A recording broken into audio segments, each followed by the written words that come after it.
होत आहे ना, उद्या जबरदस्ती तुमच्या बोकांडी महापौरी बसवतील, एवढं लक्षात घ्या.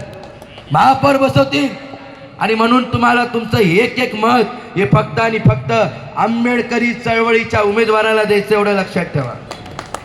आंबेडकरी चळवळीच्या उमेदवाराला. मला लय मन करतंय काका भाषण करायचं. मला माहिती आहे की 12 वाजता बंद होईल, आपल्याला जायचं आहे. आम्हाला चेंबूरला आंबेडकर गार्डनला सुद्धा कार्यक्रम आहे. आपल्या सर्वांना मी हात जोडून विनंती करतो, बांधवांनो, बाबासाहेबांचा फक्त खेळ खंडोबा करू नका. ही काय बाबासाहेबांची जत्रा नाही, आपण जत्रेला जातो तसं जाऊ नका. जर 6 डिसेंबरला त्या चैत्यभूमीच्या स्मारकाला जाताना तर तिकडे शपथ घ्या की बाबा मेलो तरी चालेल, पण तुझ्या विचारांची आम्ही बैमानी करणार नाही, असे भीमसैनिक आम्ही बनू.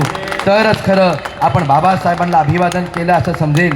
मी अमितजींना विनंती करतो की आपण शेवटचं या ठिकाणी सरनेते घेऊन आणि सागर संसार या ठिकाणी आपलं मनोगत 2च मिनिटात मांडतील. आपण सगळ्यांनी ज्या ठिकाणी आपण आहात त्या ठिकाणी आपण उभं राहू. मला वाटतं त्या ठिकाणी आपण उभं राहा. काय झोपले आहेत का? 2 मिनिटात ते आपलं मनोगत व्यक्त करतील. त्यानंतर बाबासाहेबांना स्तब्ध आदरांजली आपल्याला व्हायची आहे आणि सरनेते केल्यानंतर आजची अभिवादन सभा या ठिकाणी संपन्न झाली.